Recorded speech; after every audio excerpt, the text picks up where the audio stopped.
any fool can make money if you're willing to trade your health, your family, your children, your life for it. Hello, once again. Thanks a lot for tuning in. Hopefully, you've tuned in before, but if this is your first time, welcome. My name is Steve Taylor, and this is the Do It For Yourself podcast, where we really like to have conversations with entrepreneurs, consultants, guides, coaches, all the like in the area of owning and running your own business to get conversations that we hope you find helpful, that maybe items that you're struggling with or items that you're working on. If you listen to this podcast, if you like it, drop us a line. Let us know a topic or anything else you might want to talk about. But today's conversation, I'm really excited to have. It's a conversation I like. I like having with a lot of different people. I have it with people that I work with, people that I talk to.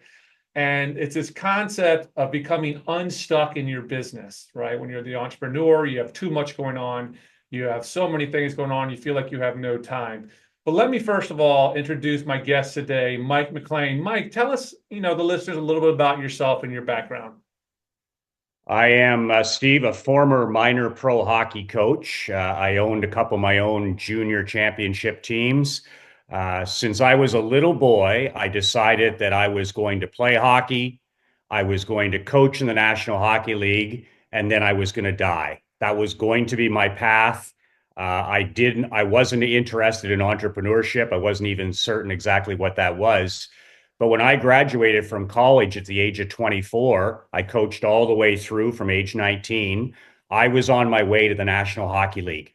I was about 3 levels from there when my buddies in university and college were working at the pub or the subway. I was coaching amateur hockey full time. So I was on my way to the National Hockey League when the most unusual thing happened for a pro coach. I got fired after 3 years. And I returned home to my parents' place. And I will never forget, I was sitting at the kitchen table one night with my mom and my dad. And I was licking my wounds from being fired. And I was getting ready to apply for my next job, being fired as part of professional coaching. And my dad said to me, he said, before you jump into that next job, he said, may I ask you a few questions? And my dad has been a business owner. He was a business owner till age 85, 70 years as a small business owner and entrepreneur. Wow. Said, how many cities have you lived in the last 4 years, son? And I said, four.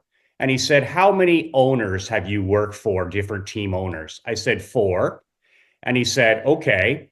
He said, let me ask you another question. Do you want to be married in the future? Would you like to be married like your mom and I? And I said, of course.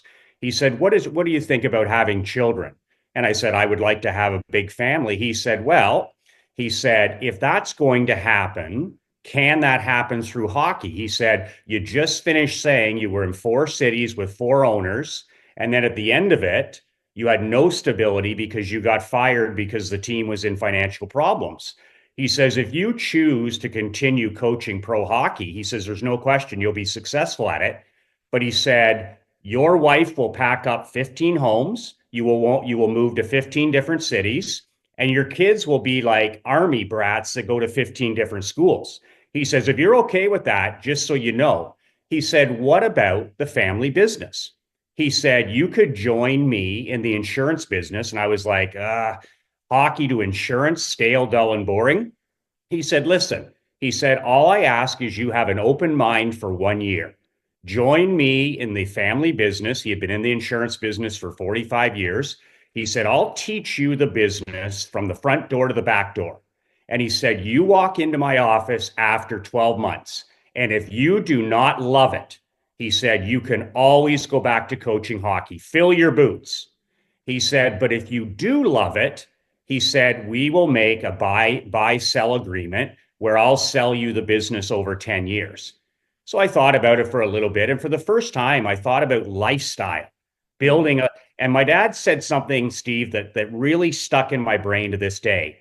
He said, Michael, he says, I've been an entrepreneur since I was 15. He said, any fool can make money. He said, if you're willing to trade your health, your family, your children, your life for it. But he says the person I really admire, he says, is the entrepreneur who builds their world, their doesn't build their life around their business. They build their business around their life. And I've always remembered that. So he said, let's test this for 12 months. I did every job in that place for 12 months. And I walked into my dad's office on the 365th day. I said, Dad, I don't like this business. I love this business. I said, I'm willing to buy it, whatever terms you want. And we hammered out a deal that afternoon. And 17 years later, I was the number one agent in the entire country. I sold that business in 2017 for a record multiple. But on the side, I was able to buy and run my own little amateur teams. So I got to scratch that itch. I ran the company insurance and I coached hockey on the side.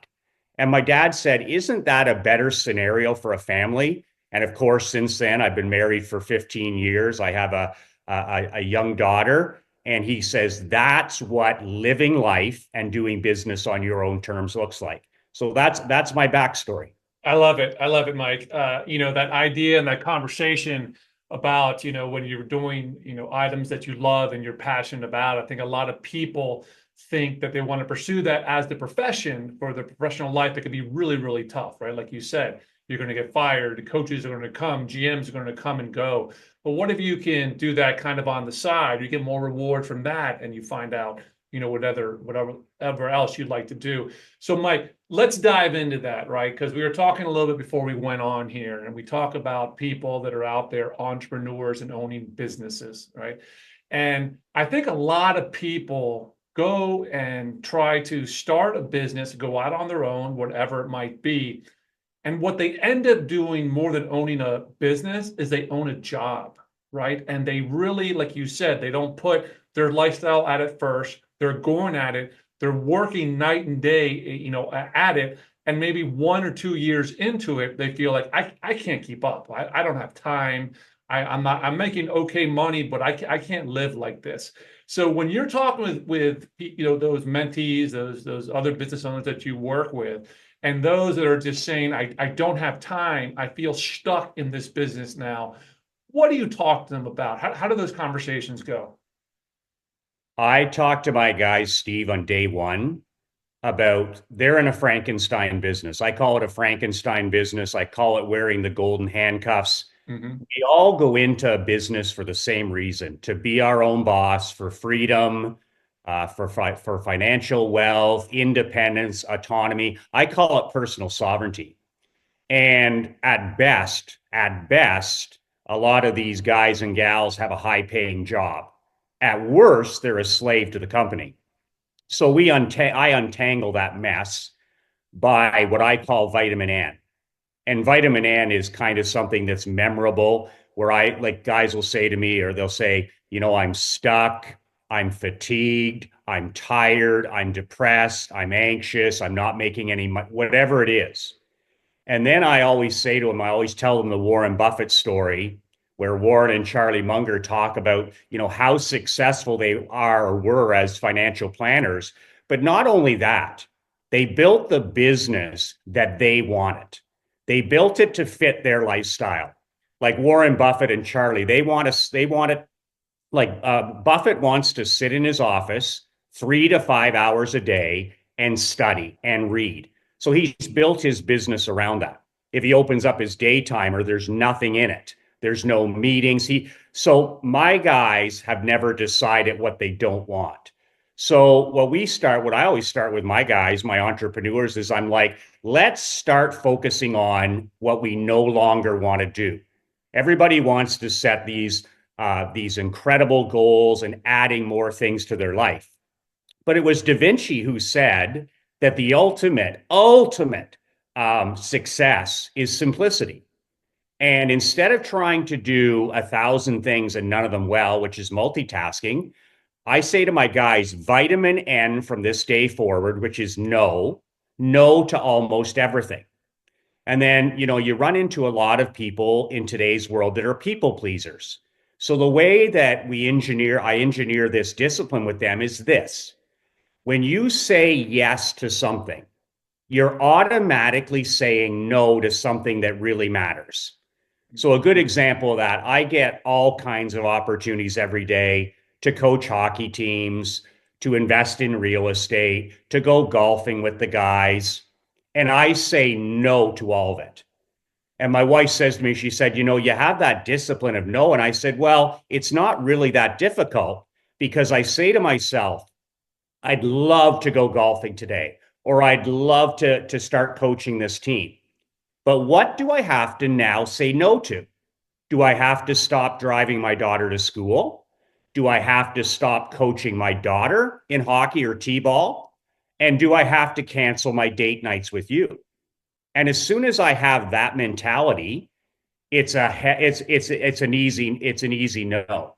And the other discipline I tell these men is if it's not a hell yes, it's an automatic hell no. And it's amazing, Steve, when they start saying no for about a month, how all of a sudden they have time. And I always say to them, I said, they go, well, I have no time, Michael. And I'm like, you have lots of time. You just have no focus and you need less distraction. So little things like, saying no to politics, saying no to social media, saying no to a Sunday of pro football, saying no to alcohol, saying no to toxic people. And when we start taking a hatchet to this stuff, it's just amazing all the stuff in our worlds that don't serve us. And then all of a sudden, you can start saying yes to what matters. And with my dad being 91 and my mom being 91, I was out on the boat this summer in the middle of the lake. And my dad was like, he said, son, he said, whenever somebody asks you to do something, he said, think of it from where I'm at my life. And my dad's 91 and he's completely healthy and he could still work every day. He said, when I look at it now as a 91-year young man, he said, the things that I used to think were important are not important at all. And he said, I love to see you spending time with your queen, with your child, serving people in the community. And he says, I'll tell you right now, he says, that's the stuff that you're saying yes to that in the end will really matter. So he said, that's kind of the discipline he said, I'd like to see you share with your students is when you're having a tough decision, yes or no, think of it as an 85-year-old person. Will this really matter in the end? And if the answer is no, it's a hard no. Yeah, Michael, I love what you're saying there, right? And I think what people don't understand, it's in your personal life, but very much in your business life, right? Is that when a simple ask comes and you want to be helpful, you want to say yes, you anchor that in, and then you start making all your plans around that. You have that in there. Well, I can't change this or I can't do that. And like you said, it feels like you're stuck. You have too many things. You can't get what you want to get to. But when you start saying no, or more so than no immediately, just go slower and think about it. Say, hey, listen, I'll get back to you, right? That gives you the time to think about it and prioritize. And I'll add to it, not only that to start saying no to your guys, as you're mentioning, if you've said yes, go in and back in and say no right now on that. I just did that for something this morning that I did not intend to do. It was taking me away from the family and friends. And I will tell you, I felt so much better because of it, because we get into these bad habits, right? Of saying all the, yes to all these things, and these non-important things build up. I mean, Michael, you realize that, you talk to your father, you have a wise father, you've gone through it. But for people that really, they don't really understand it yet, right? And they don't understand all the yeses that they're saying or is distracting them. How do they try to kind of figure that out? I mean, what are some of the things that maybe they're going through or that you see in your guys that could help them really self-diagnose to say, hey, I'm saying yes to too many things I shouldn't be saying yes to. How can I go about and rethink this? Two things that work extremely well, especially in a new calendar year. I sit at the end of the dock or on the boat or by the fireplace and I do this a couple times a year, but you can do this in a new year, you can do this anytime, and I take one single piece of paper, Steve, and I put a column and I write down in pen, yes, pen and paper, and I write down every single human being in my life. Hmm. Every single human being. So I start with family, I start with friends, I start with allies, I go with clients, I go with vendors, I go right down to the people that cut the grass and clean the pool. Everybody, my charitable work, every single person that I spend time with in that last year goes on that list. And then I go through the list immediately after and I get rid of every single time an energy vampire. Somebody who is toxic, somebody that makes me low frequency, somebody that just sucks the life out of you. Maybe they're a vendor who doesn't show up. And I just go through there and I do my cuts for the year. It's kind of like the old Jack Welch with the GE days where he eliminated the bottom 20% of his employees every year so that he could scale up the business 20%. It wasn't about just getting rid of the bottom 20 and what we're doing. It's also the vacuum to reward the high achievers. So that's the first thing I do on a sheet of paper. And it's amazing. I do it every 6 months. But you continually will allow these toxic people into your life. It's just automatic. It's part of being a human. And I'm like, man, that person has to go. Man, that person has to go. And it's like the great Dan Kennedy said, if I'm thinking about you 2 nights in a row and I wake up in the middle of the night and we're not sleeping together, you got to go. And I've never forgot that. I've never forgot that. And it goes back to the 90-10 where, most of the people on that list are tremendous people. And then you'll have that 10 or 20% that just got to go. And I swift sort them, I curate them, I get them out of here. And then that starts another 6 months for me. Then the other thing I do with another piece of paper is I draw a circle, and you can do this today. And I put a pie like this, and I from the time my feet hit the floor at 5 to 6 every morning, every day is the same for me. I literally, Steve, write in the circle everything that Michael McLean does that day. And most days are similar, some are a little different. But it all starts with gratitude prayer, brush my teeth, drink 2 glasses of water, walk for 70 minutes, drive my daughter to school, write an email, shoot a video, go on a podcast, connect with my wife, Krista, right all the way till we shut the lights off at 10 p.m. And I look at that circle and I go through it and I highlight only the things that I can do and only the things that are in my zone of genius. I'm good at it. It comes easy and it's my gift, a podcast or writing an email. But once again, after about a year, there's a lot of stuff that has got into that graph that I have no business doing. It might be something as simple as returning things to the store or all this kind of stuff. So those are the two exercises that I do personally every year, almost every 6 months, that make a big difference because that's real vitamin N. It's like this no longer serves me. This is not something that moves my mission along. And that's another question that I always say is every business owner has to have a mission. What's the mission? People say to me all the time, well, Michael, I'm not inspired. I'm not motivated. What's the mission? When I was in the insurance business, my mission wasn't insurance. And when I was in the hockey business, the mission wasn't insurance. What's the calling? What's the obsession? And what's something that's bigger than yourself? And once a person has a mission, it's so much easier to say no to all this stuff that doesn't matter. Like, I don't participate in social media. I don't participate in politics because it has nothing to do with my mission. My mission is to serve 1 million entrepreneurs. So anything that falls outside of that mission, I don't really have a problem with because I don't pay any attention to it. So those are the two exercises that I recommend. They only take 10, 15 minutes, but man, will they help an entrepreneur dial in on what is truly important. I love those. I love that. It's interesting that you talk about mission. We're working on ours. I've gone through it a few times. It's tough, right? It's tough to articulate that and stick to it because it kind of changes. And then going back to I love it, the circle and all the stuff that you do. A lot of stuff that I'm learning to do is there are stuff that I'm pretty darn good at. Maybe I'm unique to it, but you know what? At the end of the day, I don't like doing it.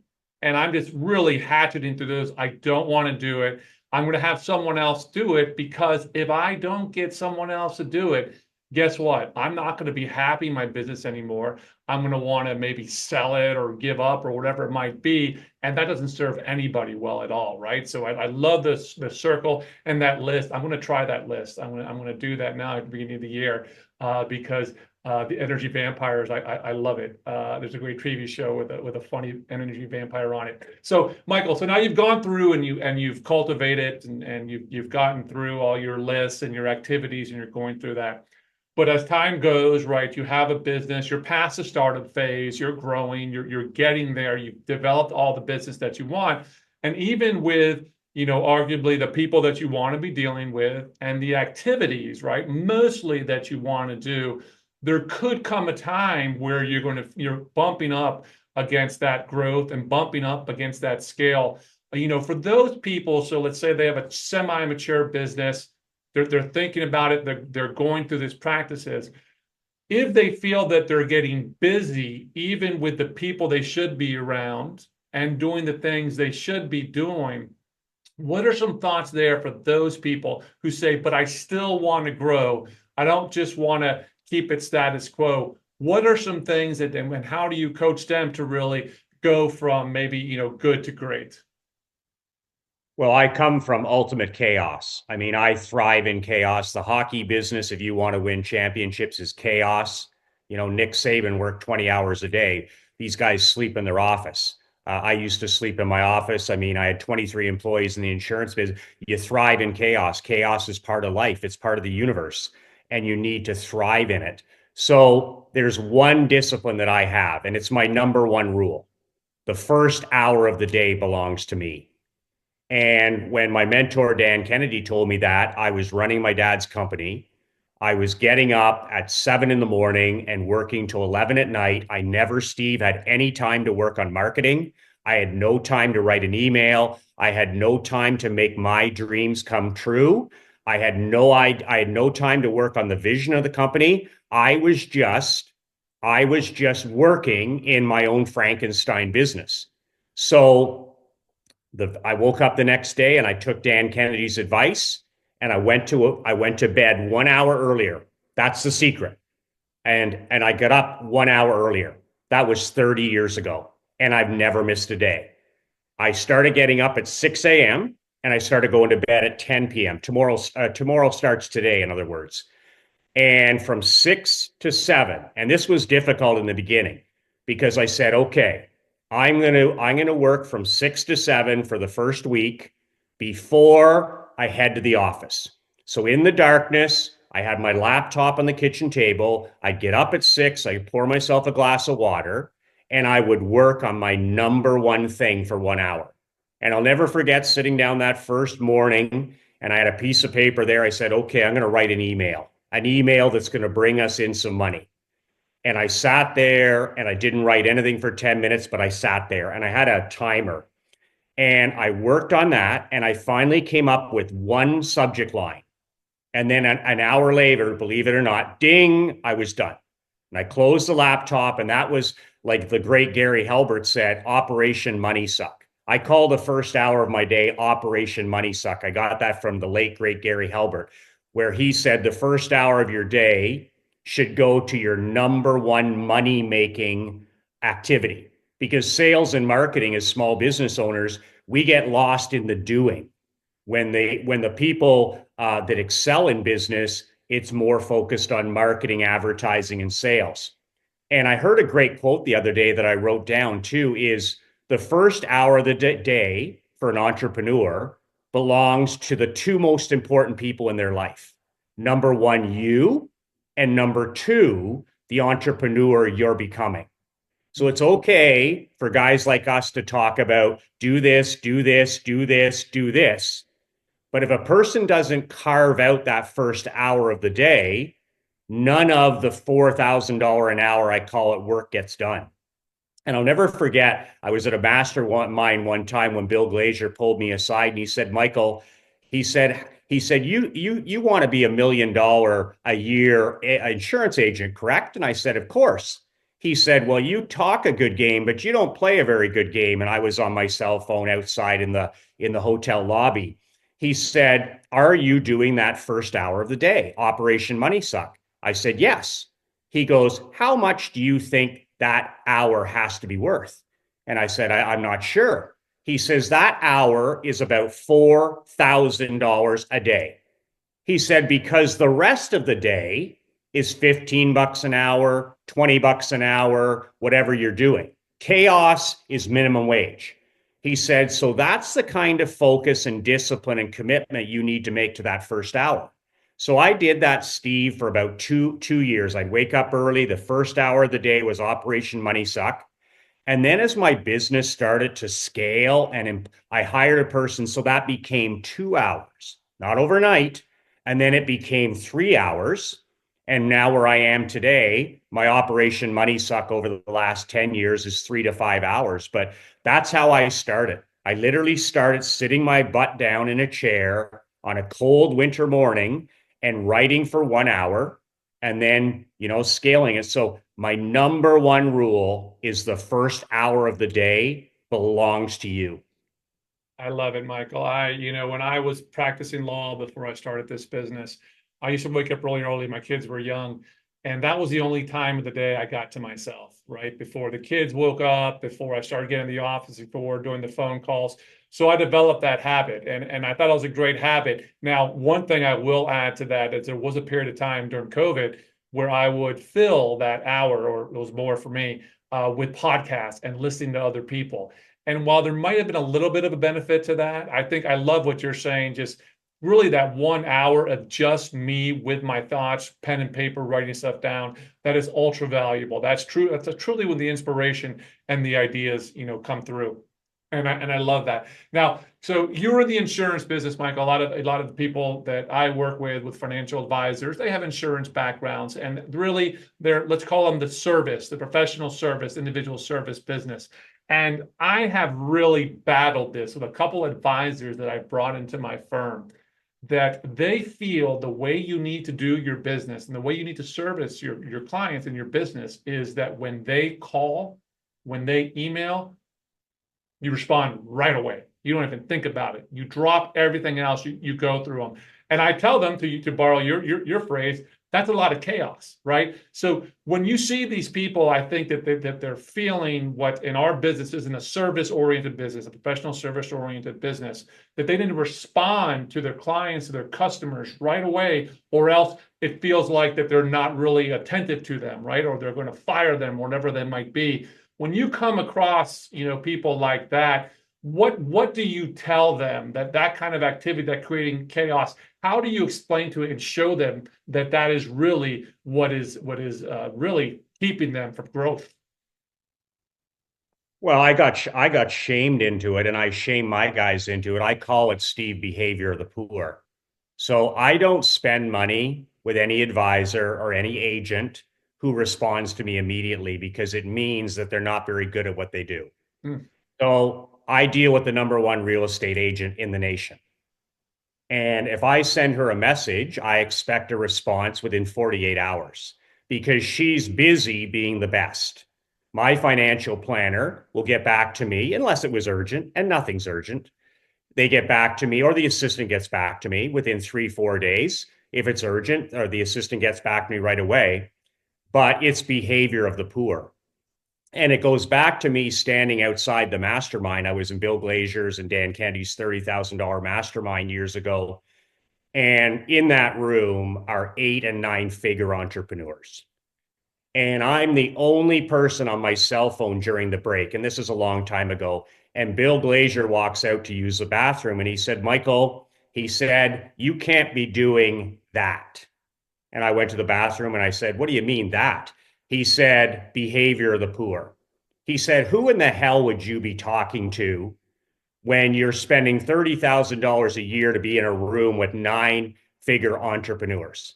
He goes, do you see Russell Brunson out here? Do you see Michael Cage? Do you see Dan Kennedy? He says, you've just identified yourself as a pretender, not a contender.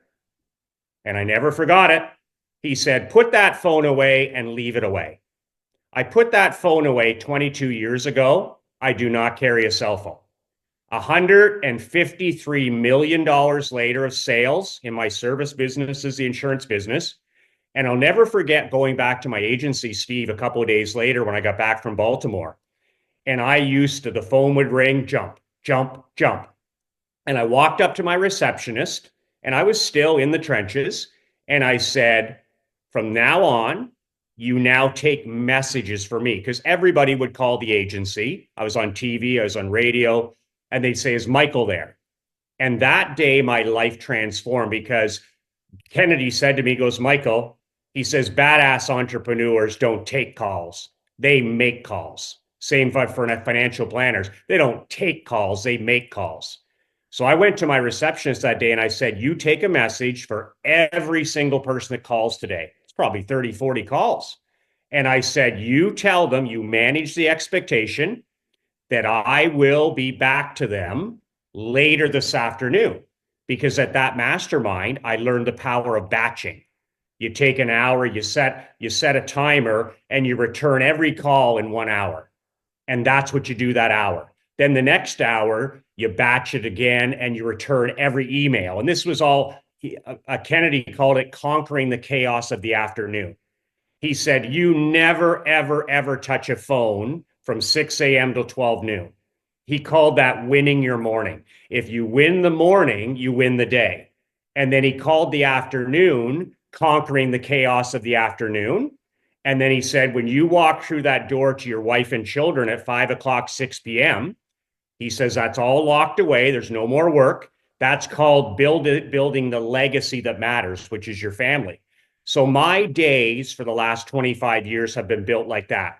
Win the morning. That's my magic time. That's my deep work. I never check my cell phone till lunchtime. And then I conquer the chaos of the afternoon, which is, returning calls, emails, all that low stuff, that low frequency stuff. And then I have a lock box at the door when I walk in the house at 4 p.m. or 5 p.m. And that's it. My phone's away. And that's my legacy building time. But literally, they shamed me into it. They said, Michael, you say you want to be $1 million producer. Well, $1 million producer does not behave like this. In fact, that's the behavior of the poor. And then it was funny, Steve, I would return all these calls in the afternoon, and I actually started to train my clients to respect my time. And then gradually, as time went over, my assistant or the receptionist started handling 99% of these calls anyways. And we started adding to the phone script, is Michael there? And they would say, I'm sorry, he's unavailable until today at 4. Is there something I can help you with? And something like 7 out of 10 callers would say, yeah, I just need to know how much I'm paying per month. And that was how I extracted myself from my Frankenstein business, one day at a time. I love it. I love it, Michael. And I like how you actually put a specific time period for people to get back to you. That's why I talked to my office about that. When people, email or call, you can't set that expectation that you're going to email back to them right away or call back right away. We set reasonable time frames, right? And if in that time frame you don't have something to say, just reach out to them to say, listen, I received your message in there. But I love that behavior of the poor, because it couldn't be a better explanation that these are just someone that's just hustling, right? And they don't, like, you start out by hustling, and that's valuable, and you want to seem like attentive, but then that can be quickly reversed, right? I can remember sometimes when I really was starting out and I had 0 clients, and someone would call, and I would sit on my hands for multiple hours to try to give a sense that I had something to do before I called them back. Michael, these are really great tips. I really appreciate all your time and everything, here today. If there's any little parting information, knowledge, or anything you'd like to give, please, let us know before we wrap up here.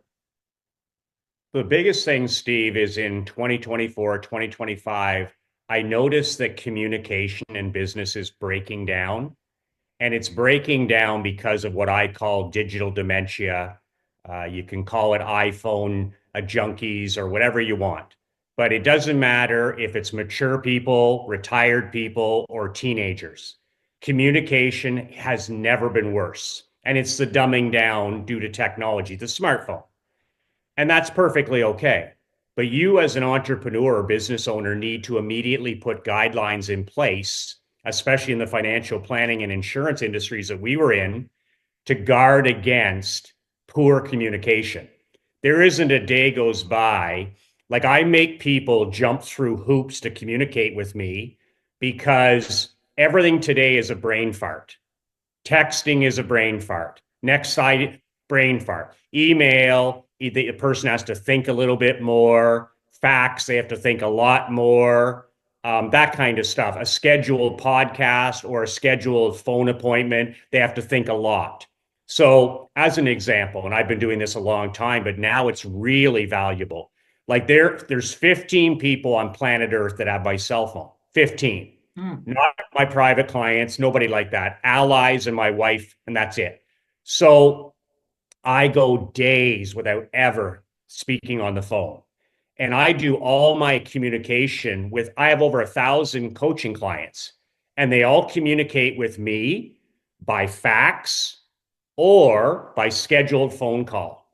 So when I call these men, it's a scheduled phone call. And I insist that they're in their office or they're in their home office. I won't speak to them if they're at the airport or they're at a ball game. And this is the power. If you want to position as a financial planner, you need to position yourself as a player. A player is a top one percenter. So whatever industry I went into, whether it was the barbershop business, the hockey business, the window cleaning business when I was a kid, or the insurance business, I immediately leapfrog everybody. That's Robert Ringer, number one concept in How to Win Through Intimidation, one of the greatest books ever written. And what did I do to leapfrog everybody? In those industries, I wrote a short book. I started going on television, and I couldn't be contacted immediately. In other words, I wasn't walking around on a cell phone. And then all of a sudden, when you're that top 1% player in whatever industry you're in, you become the highest paid, the most referred, and the most talked about in that industry. But that is a really big thing, is if the gates are open to you, you're going to get killed in 2025. So when people communicate with me, Steve, it's really important. Like, I'll get a thoughtful fax, or if they want to email me, they have to email me through my assistant. So my assistant takes any nonsense and I never see it. And I don't see any comments on social media. I don't see any of that stuff. So, and if I have a scheduled phone call or a podcast with a person like yourself, you're dealing with a person that's mentally present. And I just say why would you want to do business with people that are not mentally present? So in your industry and my old industry, this is serious stuff. And that's why it's so important to decide, this is part of living life and doing business on your own terms. How do you want your clients to communicate with you? And then train them to communicate exactly like that. People laugh about fax machines, and I'm like, every single person in financial, banking, accounting, real estate, insurance has a fax. So all my guys are from those industries. So I send out faxes that get 100% response. They don't get tossed in a spam somewhere. And when I have a coaching call, I'm 100 for 100. Guys are on there. And that's just the way I've decided to operate the last 20 years. But I think it's more important than ever, because brain fart communication is extremely dangerous in 2025. That's awesome, Mike. I was gonna joke the fax industry thanks you for your service, but it's true. In our business, I just changed the phone system, and I have to pay whatever it is for a fax because this is one of the few industries that still requires it, right? That they think that communication is different than others. But so, Michael, this has really been awesome. I really thank you for your time, and I really appreciate it. Great. If guys want to join my free email list, Steve, I shoot a video every day. I haven't missed in 1,000 days, and I send the email by video. It's free. It's my free daily video newsletter. That's at brassballsvideos.com, and it's me on my morning walk every day. It doesn't matter if it's winter, whether I feel good, whether I don't. I walk the dog, I shoot a video about something with peak performance, marketing, life, whatever it is. And I'm over 1,000 days straight. I haven't missed one single day. And I send the email every morning at 10 a.m. And if any of your audience is interested in joining my free email list, there's nothing to buy. Brassballsvideos.com. Awesome. We'll put that link in the show notes. Thanks, Michael. You're welcome.